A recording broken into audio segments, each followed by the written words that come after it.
Well, all right, a good Thursday evening to you. It's First Alert Weather Day. We'll continue through our 10 o'clock newscast, and then we'll let that expire overnight tonight. We're starting to see things quiet down. There's still some heavy rainfall around. We still have a couple of flood advisories in effect, but we're not seeing the heavy rain nearly as widespread as it was earlier on, and we're not dealing with the thunderstorms being as strong as they are. But you can see over my shoulder we've got some of the sky cams pulled up, and one of those is Green Bay, and we're still seeing a little bit of a light show here around the Green Bay area. Looking just to see if we have any flood reports or anything printing off right now. Let's see.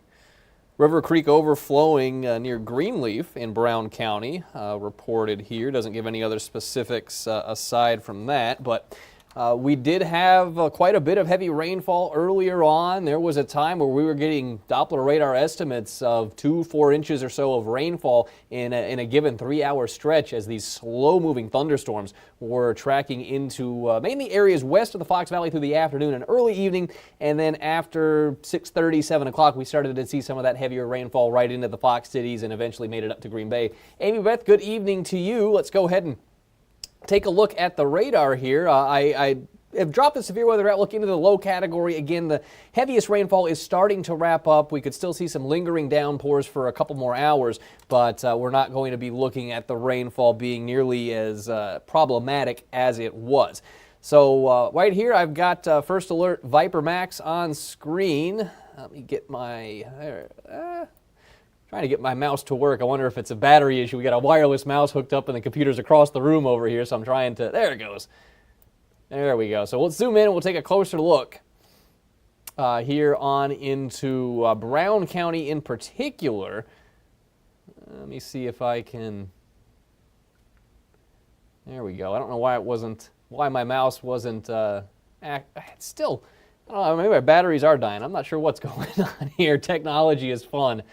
It's like every now and again my mouse wants to make it. So let's just try the old turn it off and back on trick and see if that gets her done.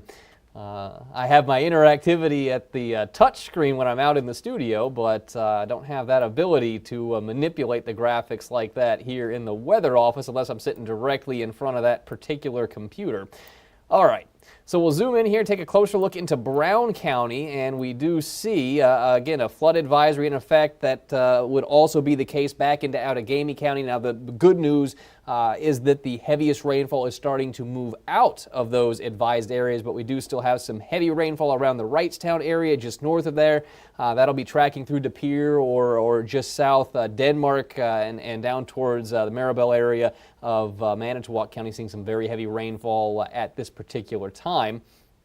We'll go ahead and put this into motion and show you that we're really starting to get on the northern side of that area of low pressure, and that's why the rain is kind of moving in the direction that it is. You'll see those showers south of Green Bay actually kind of pivoting up to the north and then back towards the northwest. There's an area of low pressure tracking across southern Wisconsin, and so as that low slides by, we're going to see the rainfall wrap around it, and then eventually it pulls out to the south.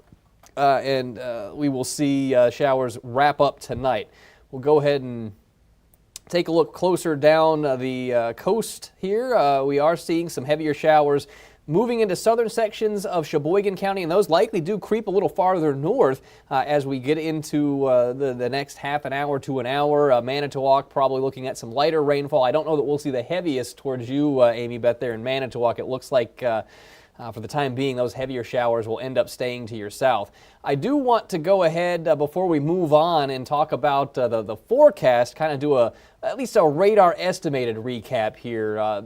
This time of night, rain totals, the actual rainfall totals can be a little hard to come by. A lot of times we don't get those reports coming in until the 24-hour roundup, usually around 6 or 7 o'clock in the morning, so we may have to wait just a little while for the ground truth observations. I did see, if I still have the report over here, an estimate of 4.5 inches around the Berlin area of Green Lake County, and I was told by our web manager that we did get some viewer-submitted pictures out of the Berlin area with some of that flooding.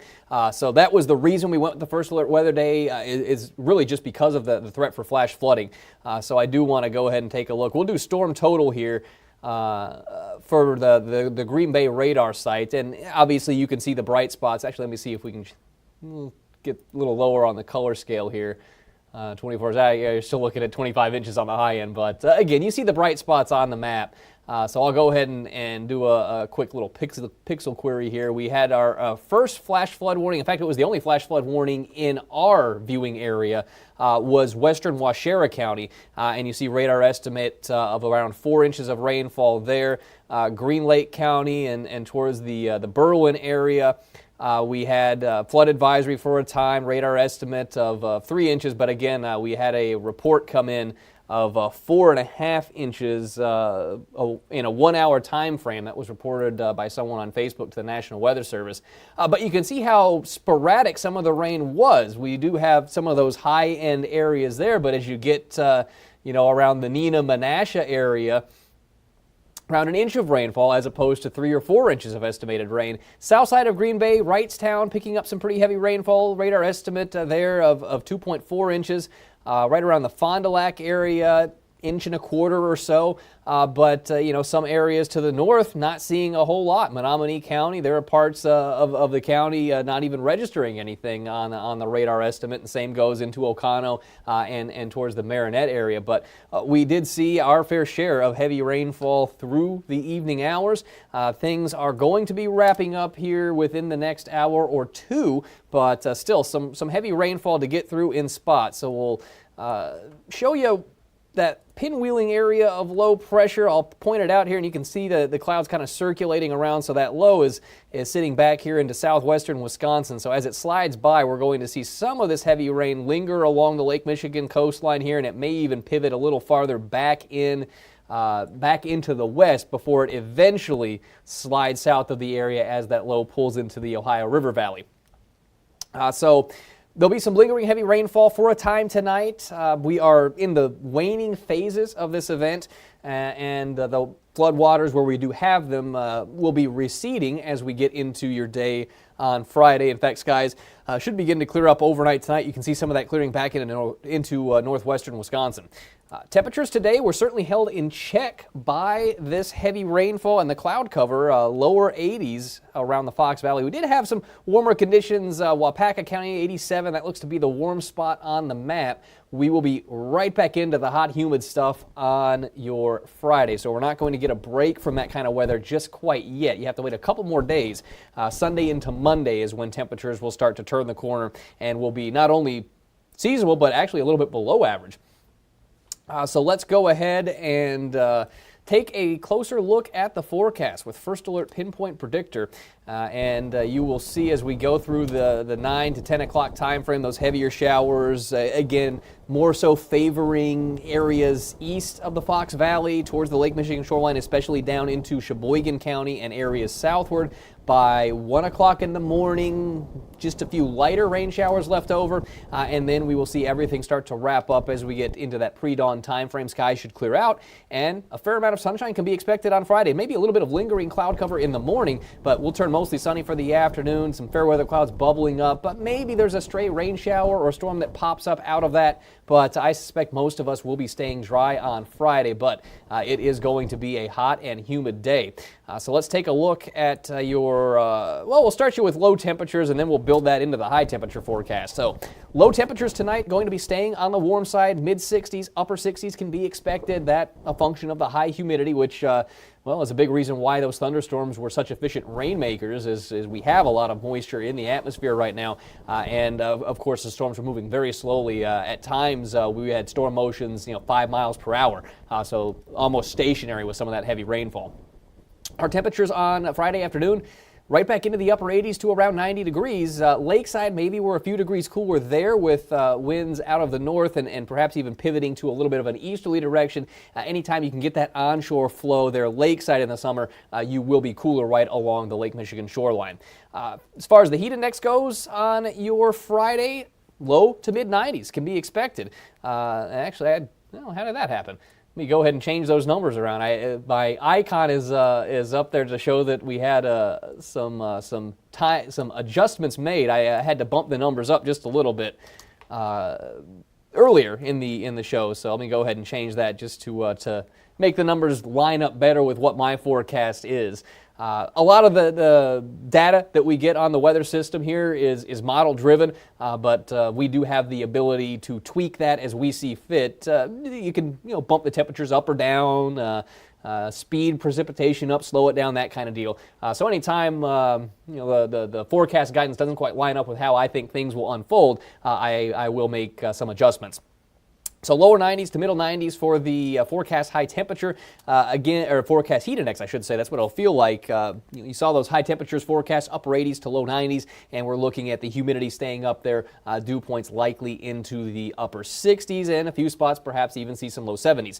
We will see the mugginess start to back off, though, as we get into the weekend. Saturday and Sunday, we'll call it slightly humid there, and then it will be feeling more comfortable for Monday and the start of next week with a dew point upper 50s to around 60 degrees. So you'll definitely notice the difference there. Not only that, but temperatures will be cooler. We're looking at our highs staying in the likely upper 70s or middle 70s for a few days there next week. Now, that is going to come with a higher chance for some rain showers, but again, feeling pretty nice out given the stretch of weather we have gone through. Give you a chance to let the air conditioner take a little bit of a break because well, if you had it, I'm sure you were running it, and if you didn't, it's been a rough go of it these last few days, and tomorrow and Saturday will be no exceptions to that. So as far as the Saturday forecast goes, like tomorrow, it's going to be hot. It's going to be a little bit humid, not as muggy as tomorrow, I would suspect. Maybe there is a stray rain shower that does pop up, but I don't think that we're going to see anything too widespread from a rain standpoint. I feel that most of us are going to be dry on your Saturday, and that does bode well for Packers family night. I can't rule out completely a late thunderstorm, but odds would favor us staying dry, not only in Green Bay, but anywhere in northeastern Wisconsin.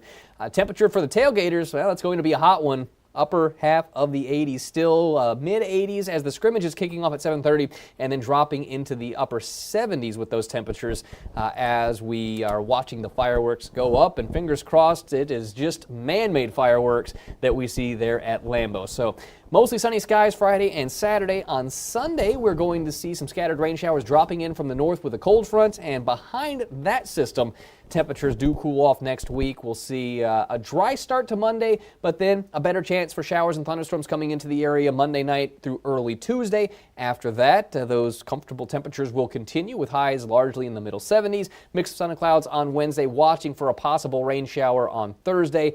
But looks like our forecast does get quiet towards the middle of next week. Even after tonight, relatively quiet for a couple of days, just going to be hot and sticky for Friday and Saturday.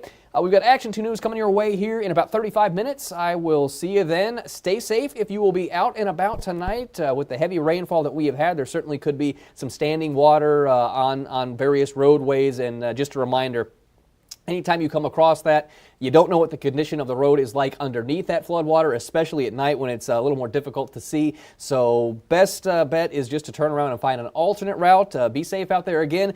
We will have a chance to dry out on Friday, and we will certainly be heating up. See you here on Action 2 News coming up in about 35 minutes.